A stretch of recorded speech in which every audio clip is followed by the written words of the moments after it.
चाहिँ हाम्रो best soil बनिसक्यो हैन। अब 40-50 केजी होला।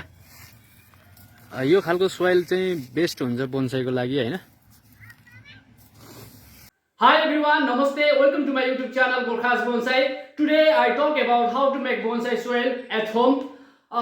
In bonsai को फिल्डमा चाहिँ bonsai soil कति इम्पोर्टेन्ट छ भन्ने बारेमा यो भिडियो बनाउँदै छु। भिडियो अन्तिमसम्म हेर्नु होला। यदि कोही नयाँ हुनुहुन्छ भने चाहिँ च्यानल सब्स्क्राइब गर्नु होला। ओके।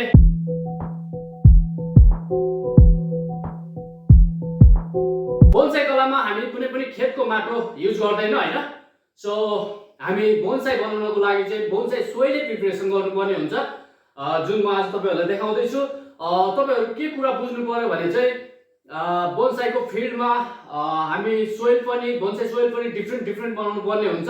जुन यो देखिराख्नु भएको छ यो चाहिँ पेन्जिङ स्टाइलको बोन्साई, जुनमा चाहिँ सोइल डिफरेन्ट हुन्छ हैन। अनि यो ट्री देखिराख्नु भएको छ, यसमा डिफरेन्ट सोइल युज गरिरहेको छ हैन। सो आज म तपाईहरुलाई राम्रो तरिकाले बोन्साई सोइल कसरी बनाउन सकिन्छ भन्ने बारेमा जानकारी दिँदैछु। सपोर्ट गर्नु होला हैन। फर्स्ट, बोन्साई सोइल कति आवश्यक छ भन्ने कुराहरु हुन्छ हैन। यो देख्न सक्नुहुन्छ हैन। यो पनि तपाईको नर्मल बोन्साई सोइलमै प्लान्टेसन गरेको थियो हैन। सोइल जस्तै माटो खेतको माटोमा डाइरेक्ट ल्याएर पटमा हालेर प्लान्टेसन गर्नु र आफूले सोइल प्रिपरेसन गरेर बनाउनुमा चाहिँ धेरै डिफरेन्ट हुन्छ हैन। यो देख्न सक्नुहुन्छ। यो जति यसमा चाहिँ यो इट्टाको टुक्रा तपाईको ब्रेक अनि त्यसपछि इट्टाको टुक्रा अनि स्यान्डस्टोन हैन, त्यो युज गरेको छ। अनि यसको रुटहरु चाहिँ देख्न सक्नुहुन्छ। यति धेरै फाइबर रुट प्रोड्युस हुन्छ हैन यो तपाईको सोइलमा चाहिँ। अनि बोन्साईमा चाहिँ जति धेरै फाइबर रुट निकाल भयो त्यति नै ट्री चाहिँ स्ट्रङ हुन्छ। अनि त्यसपछि मर्ने चान्स एकदम कम हुन्छ हैन। यदि रुट चाहिँ लङ रुट बढी छ तर फाइबर रुट धेरै छैन भने चाहिँ ट्री डेड हुने सम्भावना हुन्छ हामी क्रिएसन या आर्ट गर्ने बेलामा हैन। सो त्यही भएर तपाईहरु पनि बोन्साईको लागि यदि फाइबर रुट धेरै बनाउन चाहनुहुन्छ भने अनि आफ्नो ट्री स्ट्रङ बनाउन चाहनुहुन्छ भने चाहिँ बोन्साई सोइल बनाएर युज गर्नु होला हैन। ट्रेन गर्नु होला आफ्नो ट्रीलाई। मैले यो जुन जुनिपर थुगा स्पेसिस भित्र पर्छ हैन, यसलाई चाहिँ यो तरिकाले प्लान्टेसन गरेको थिए हैन। अनि यसको रुटहरु देख्न सक्नुहुन्छ। यति फाइन रुटहरु फाइबर रुटहरु डेभलप भएको छ हैन। यसलाई अब तपाईको मैले निकालेर सफा गरेर प्लान्टेसन गर्यो भने पनि तपाईको यो ट्री मर्ने चान्स मर्दैन हैन। सो बोन्साई सोइल नै बनाएर प्रिपरेसन प्लान्टेसन गर्छु हैन। सो ट्री पनि चाँडो सक्सेस हुन्छ हैन। सो फर्स्ट थिङ, सोइलको लागि चाहिँ अब नर्मल तरिकाले बुझाउँदाखेरि चाहिँ तपाईहरु ब्रेक त तपाईहरु सबैलाई थाहा छ।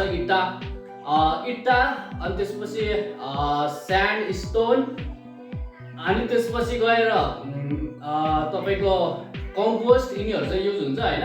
र इट्टा किन हामी युज गर्छौं भने चाहिँ जापानमा कस्तो छ भने उनीहरुले चाहिँ आकाडामा एउटा उनीहरुको बोन्साई सोइल नै आकाडामा भन्ने हुन्छ हैन।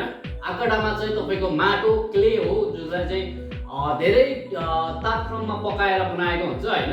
सो हामी यहाँ नेपालमा त सम्भव छैन। अनि त्यसपछि सोइल पनि पाउन गाह्रो छ। सो हामीले गर्ने भनेको चाहिँ इट्टा, जुन यो इट्टा बनाउने मान्छेले नै अलरेडी पोलेको हुन्छ हैन। पोलेर यो भर बसिराखेको हुन्छ। अनि यसलाई चाहिँ हामीले फुटालेर चाहिँ तपाईको जस्तै यो देख्न सक्नुहुन्छ। यो फुटालिसकेपछि चाहिँ यसलाई सानो आकारमा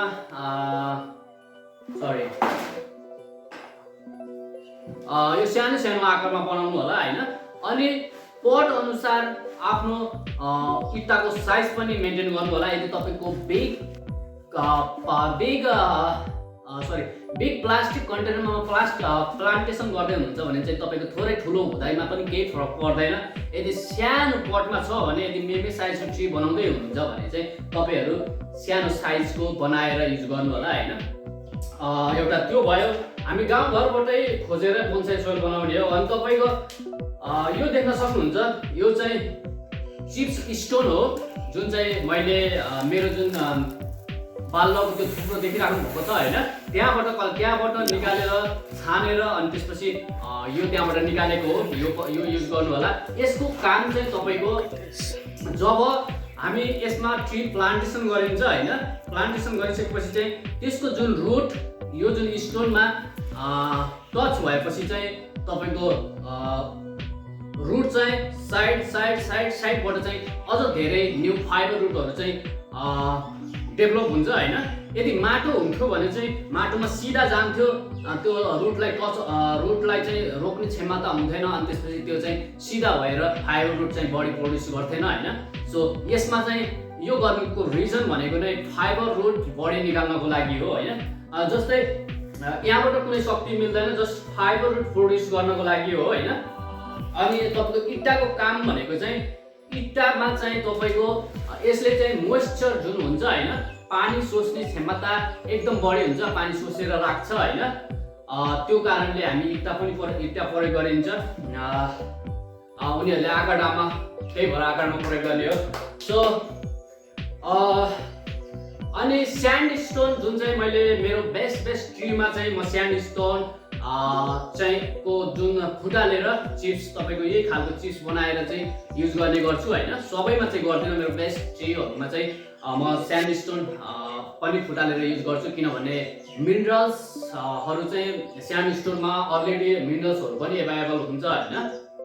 सो अब जस्तै अब तपाईहरु बुझ्नुभयो होला, नर्मल तरिकाले तपाईहरु इट्टा वान अफ द बेस्ट, इट्टालाई ल्याउने, पिस्ने, चिप्स सानो साइजको बनाउने, अनि त्यसमा तपाईको यो कङ्क्रिटको मसिनो कणहरु मिक्स गर्ने, अनि त्यसपछि यदि तपाईहरु एमाडोरी ट्रीज विथआउट रुट कलेक्सन गरेको ट्रीहरु छ भने चाहिँ डोन्ट गिभ फर्टिलाइजर्स अथवा काउ डङ।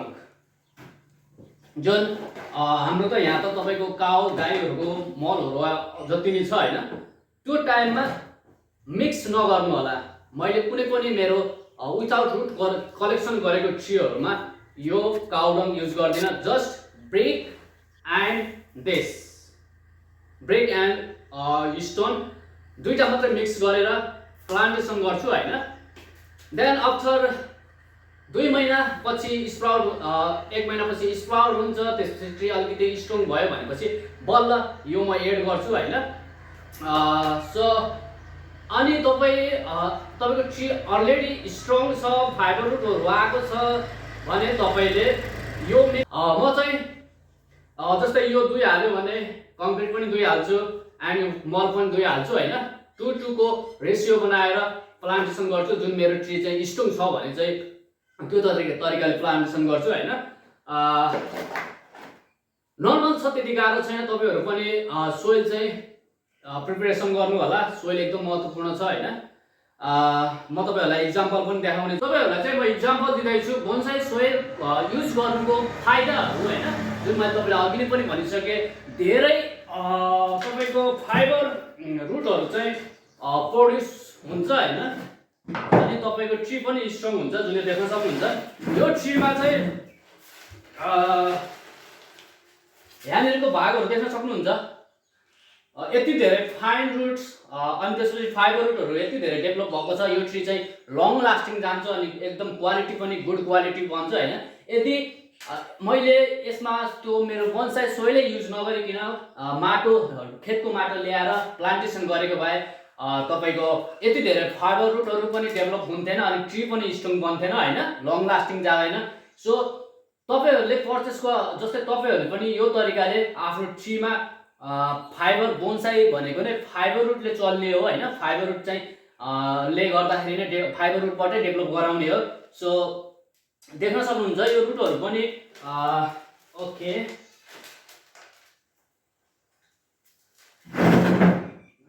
देख्न सक्नुहुन्छ यो बोन्साई सोइल युज गर्नुको फाइदा भनेको नै यो जुन रुट देख्नुभयो, यो फाइबर रुटहरु एकदम स्ट्रङ छ हैन। तपाईहरु पनि यदि आफ्नो बोन्साईको रुट स्ट्रङ बनाउनको लागि चाहिँ bonsai soil best bonsai soil बनाउनु पर्ने हुन्छ। ओके, यो कुराहरु बुझ्नु भएन भने चाहिँ मलाई डाइरेक्ट फेसबुकमा मेसेज गर्न सक्नुहुन्छ। फेसबुकमा घोखा बोन्साई छ हैन, तपाईहरुले मलाई मेसेज गरिसकेपछि म अझ तपाईहरुलाई राम्रो तरिकाले बुझाउने कोसिस गर्नेछु। जतिजनाले यो भिडियो अन्तिमसम्म हेरेर सपोर्ट गर्नुभयो सबैलाई धेरै धेरै धन्यवाद। नेपालमा बोन्साई विकासको लागि सपोर्ट गर्नु होला, च्यानल सब्स्क्राइब गर्नु होला हैन। सो तपाईहरु पनि बोन्साई बनाउनु होला, तर खेतको माटो चाहिँ युज नगर्नु होला। सोइल राम्रो सोइल प्रिपरेसन गरेर गराउनु भयो भने चाहिँ तपाईको बोन्साई पनि बोन्साईको क्वालिटी पनि राम्रो हुन्छ हैन। Okay, take care my friend, see you in the next video, bye bye, see you.